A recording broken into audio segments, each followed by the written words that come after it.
Nowhere to go but up. Hey, it's the coach. This is week 1 of the NFL on EA Sports. Coming up, we'll see the new-look Cleveland Browns with former Bill Tyrod Taylor at the helm. They're in for a stern test against the reigning AFC North champs, the Pittsburgh Steelers. I'll be back at halftime with a look at games in progress. But first, let's get you to the land. Standing by, our guys in the booth, Brandon Gaudin and Charles Davis. And, Coach, we come at you from the shores of Lake Erie. EA Sports has the coverage of the NFL from First Energy Stadium here in Cleveland, Ohio. This was the scene a few minutes ago. The dog pound in full roar as their Browns emerge from their tunnel. They're ready to go as they get set to match up with the Pittsburgh Steelers. Hi again, everyone, with Charles Davis. I'm Brandon Gaudin. And, Charles, we look at this Browns ball club, and I don't think from what we saw down on the field before the game there's any doubt they're ready to roll. They passed the eye test, don't they? This team looks fired up and ready to play. Meanwhile, for the visiting Steelers, an early season tilt. And when it's an early season tilt, should be ready to roll. Well, let's face it, the aches and pains haven't really set in yet. And both teams eyeing a really good...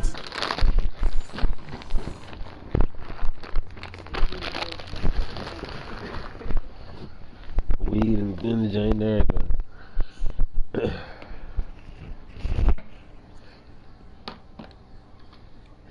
Who?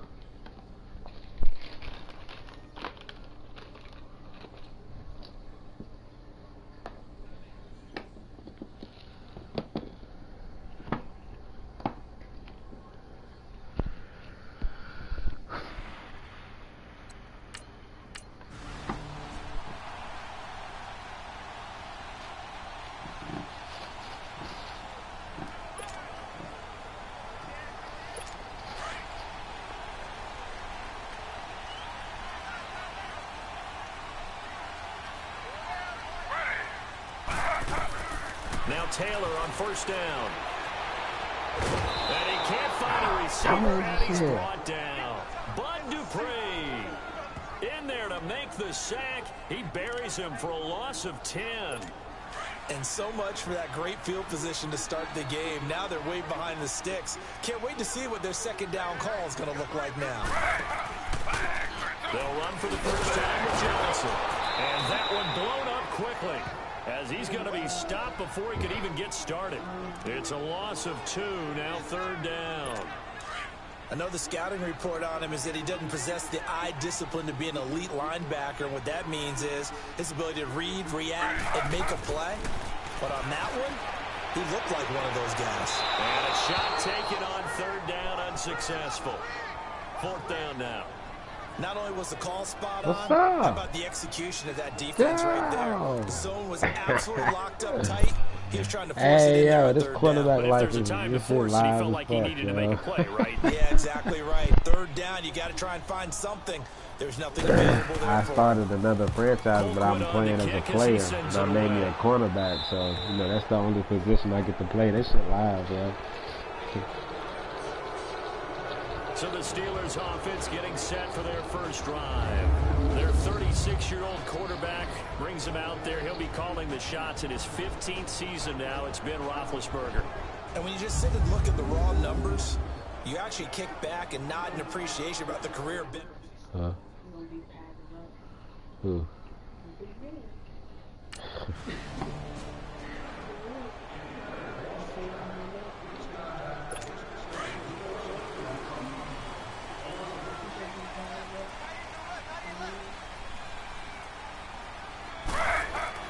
They'll throw on first down with Taylor.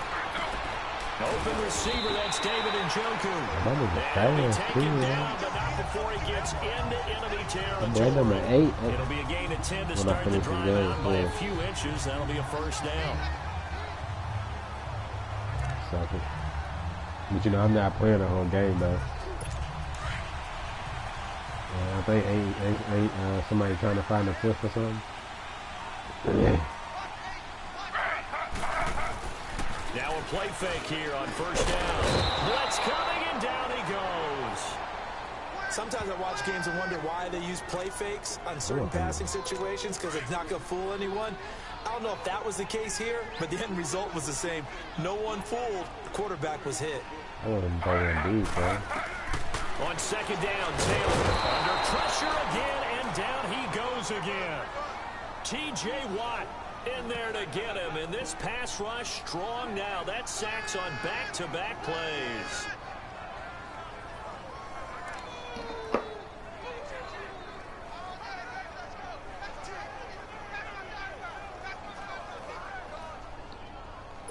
Third and long. Taylor and company hoping to regroup after the sack.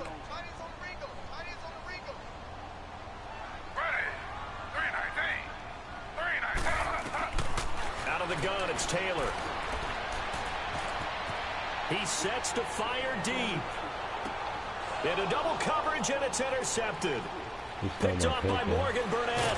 And a great return as he takes this up just shy of the 45. Well, it's third and long, and you've got a few different ways to play it offensively. But this is not the type of offense that's going to wave the white flag. They're going to keep chucking it. And this time, it results in an interception.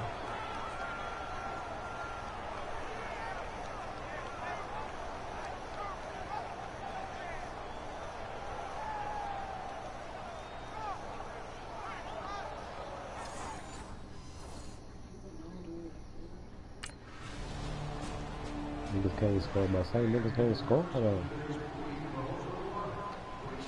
The Browns heading out on offense, Charles, and everybody knows the story. It's been 10 straight years of losing seasons, 0-16 last year. But it feels like there is some optimism. Is it warranted? It'll be warranted if they can translate all of that optimism, the draft choices, the free agent pickups, the molding of the team into winning a game and then turning it into at least a modest winning streak. They have a great opportunity here in the opener against the Pittsburgh Steelers, their hated rival. That will make everyone feel better, not just the organization, but all the fans that surround them. So one quarter in the books on NFL kickoff weekend. And they've got it here with a first down. New guard Jarvis Landry as well. They ain't gonna throw nothing deep. From the shotgun, it's Taylor. He's going to float this one deep right side. And this is caught inside the 5. And he is touchdown, Cleveland. Antonio Callaway, his first NFL reception, goes for 6. And the Browns are within an extra point of tying this thing up. Although it's more commonplace now than at any other time in the NFL, it's still tough to think about throwing a rookie quarterback right into the fire week 1. But guess what? He handled the fire awfully well and threw his first touchdown pass.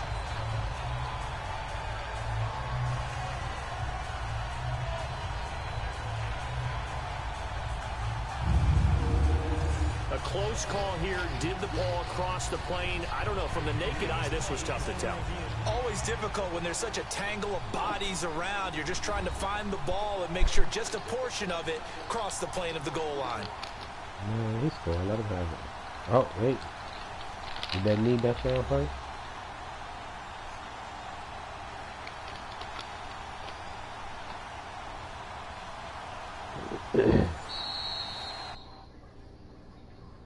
Oh, he didn't get it.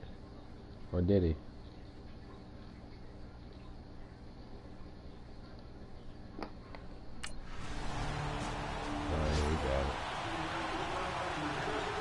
I know, Coach. My fault, Coach. No more of that. The Browns getting set to go. The last possession, these guys were able to tie the game with a touchdown, and now they'll have a chance to move out in front. Yeah, let's give a big assist to the defense who got the ball back. The special teams went out there. In trouble here, and down he goes. Back at the 8-yard line. Jonathan Bostic leading the surge there. He drops him for a loss of 6. Under 4 to go now as the clock runs, and they come up on second down. Off the play fake, here's Taylor. And incomplete there. A nice hit. Jars the ball free and brings up third down. And Charles, got to like what this defense has been able to do these last couple of plays. Yeah, they get the sack on first down, then they force the incomplete pass. Now they're just a play away from getting the football right back, but it's a big play. They've got to hold up. 3rd and long, it's Taylor. He's got an open man. He completes it to Callaway. And they're going to get this one all the way out across the 45. A gain of 39 that time. Well, partner, I'm not sure how this drive's going to end, but how about the way they flip field position there? A nice attacking play that picked up a heck of a chunk of yardage. Yeah.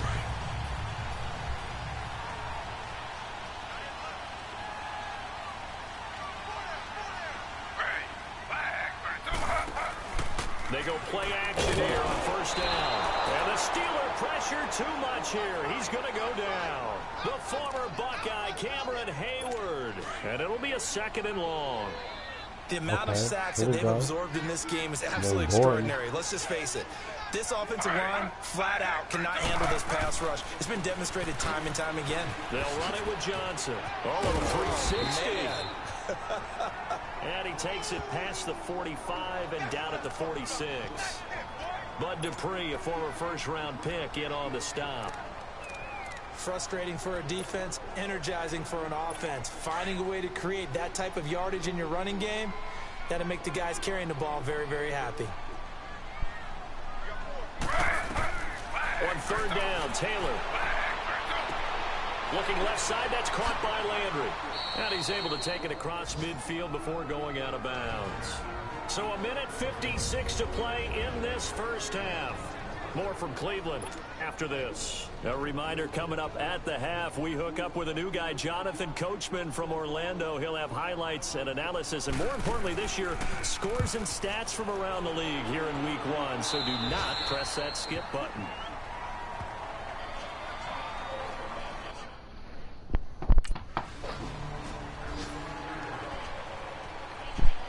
The Browns offense trotting back onto the field. The last couple of drives have ended in punts.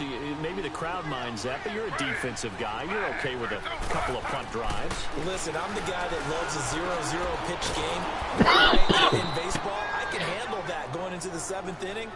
I think the crowd, though, they want to see a little bit more excitement. Let's see if someone can break something free on offense and get going. Offense at a premium the last 2 drives. He keep getting these stops, and he can't get no stuff, bro. The loss of 3 on that first down pass play. Now 2nd and 13.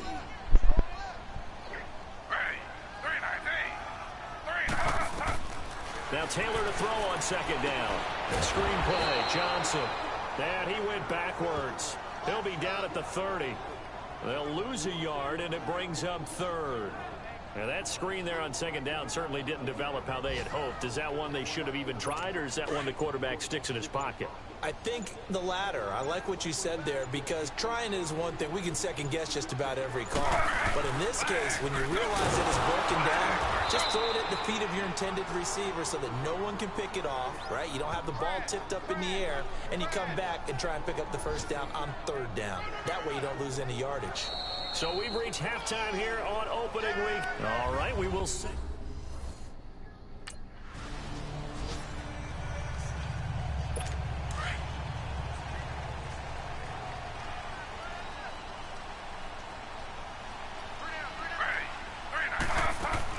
They begin the drive with Johnson, and he'll get this one up to the 26. Cameron Hayward in on the tackle. I have to think a major focus of the halftime meetings had to be figuring out how to create space for the running game to get operating. Well, what you pointed out to me at half seems accurate. That line has struggled to sustain blocks. Yeah, I would agree with that totally. They've got to focus on staying on their double teams at the first level, make sure that block's secured before they slide off and try and chip someone at the 2nd level. And he will lose yardage and be backed up to the 24.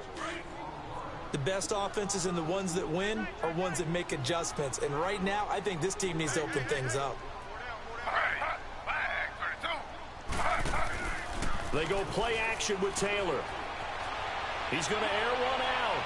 So they took a shot there on 3rd down, couldn't get it. Now it's 4th. And we're into the second half now, and this is an offense that continues to struggle to sustain a drive. Looks like they're just totally out of sync, whether they're running the ball, passing the ball like we saw there. I don't know. The rhythm seems off.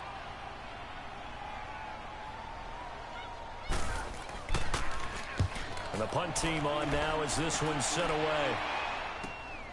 That's taken on the 25. Give them 11 yards that time on the return. And the Steelers will go on offense here, 1st and 10.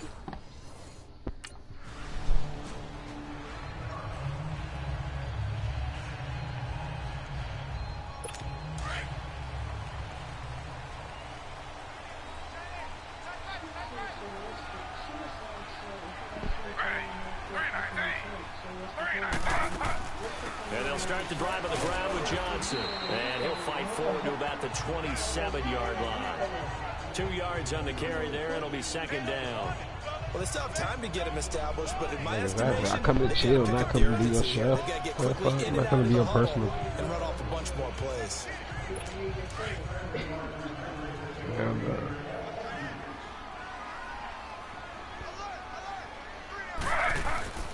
Again, it's Johnson. And nothing doing. He's immediately taken. Officially no gain on the play, and they're left with a 3rd and 8.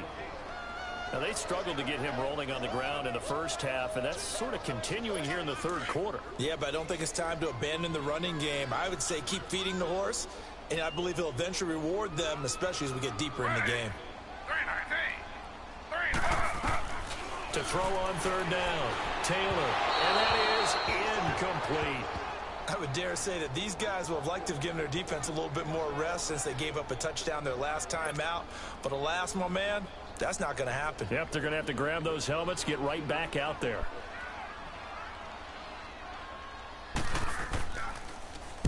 On is the punt team now as this one's sent away.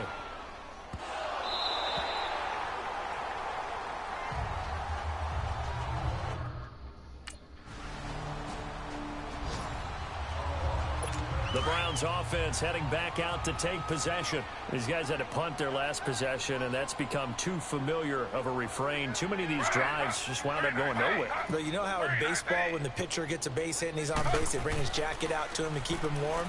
A lot of times the punter goes to the sideline, puts on sweatpants. And he can't find anywhere to go with it, and he goes down. This has been a tough one for this offensive line. It appears almost like they've been on roller skates this entire game, the way they've been pushed around. 6 sacks given up in this one. And the job becomes twice as difficult now. After the sack, it's 2nd and 20. Now it's Taylor. Fells has it. Left side. Oh, wow. And he'll be brought down at the 45-yard line. Wow. 4 yards on the completion, and it sets up a 3rd down. We are through 3 quarters here on NFL Kickoff Weekend. It's the Browns with a deficit. They're trailing, but with the football. The Browns on 3rd down. It's been a problem. Just 1 for 7 thus far. But why? This is 3rd and 16. Why? Why? Why though? From the gun, it's Taylor.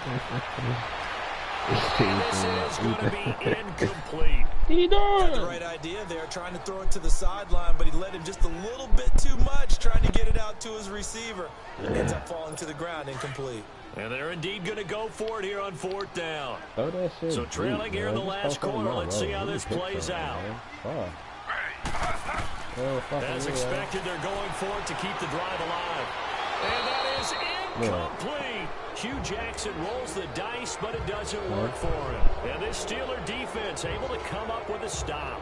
So they really needed points here in a 2-score game. Like I said, he is not fucking with this side of the field. He threw, what, 2? And now the Browns coming out on the field. And last time out, went for it on 4th down, turned it over, gave them great field position, turned it to 6 points, so they've got to recover here, Charles. It's amazing what one decision can do in the chain of events, right? The decision to go for it on 4th down. Caused all of that. It caused every bit of it, but it showed confidence. Hey, I've got confidence in you guys. Go pick it up for them. Didn't happen. Also showed confidence in the defense. They didn't pick up their end of the bargain, so now they've got to come back out and start over and rebuild that confidence.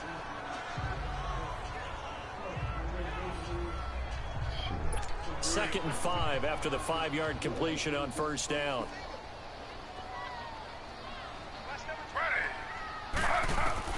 On On second down, here's Taylor. The ball popped in the air and intercepted. Picked off by Morgan Burnett. And this return is going to be halted right around the 28-yard line. This spot in the fourth quarter with that deficit had to throw the football. Unfortunately, there's the risk of big turnover. And you know you're going to be throwing against nickel, dime, all sorts of exotic defenses, but you have to do it anyway. Ordinarily, you might want to run the football a little bit, try get them out of it, but it's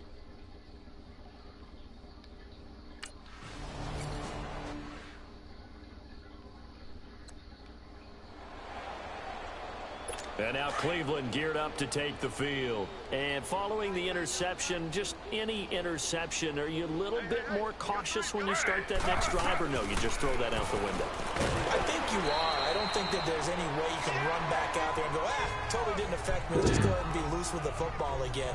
You're going to take care of it, but you have to be careful about being too cautious because now you can't run any offense at all. Still want to attack. We'll see how they attack them here.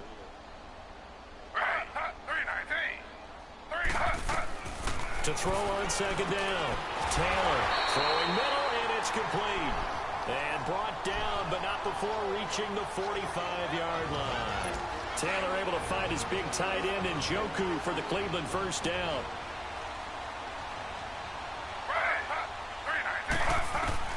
Throwing now, Taylor on first down. Now a desperation throw deep. And he's going to be intercepted a third time.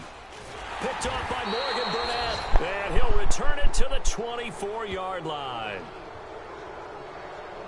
And that gives him now 3 interceptions in the game. Well, someone's locked into what they're trying to get done in the passing game. When was the last time we had someone get 3 in a contest? 2011, wasn't it? Kurt Coleman? Oh, yeah, that's then right. With the Eagles? That's right. Then with the Eagles, and I believe it was against Washington and Rex Grossman. That's correct.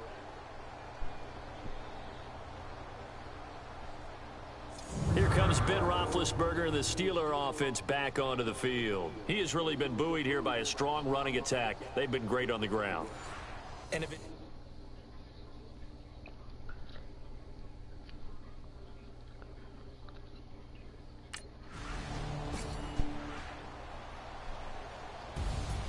And partner, this first week, this first game that we get to call together, so special every year, week 1. You had the flyover, the big American flag out there before the game, all the hoopla, just having football back, so special.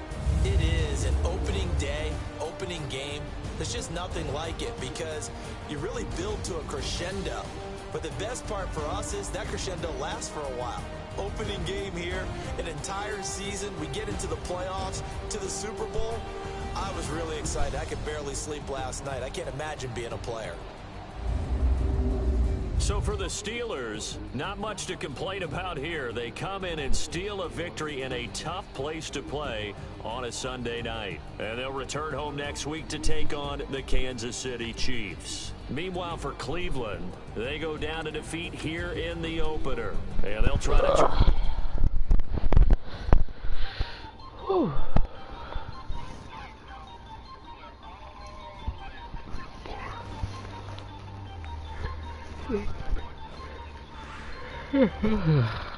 Once you're ready, go ahead and select Advance Week to get to your next game.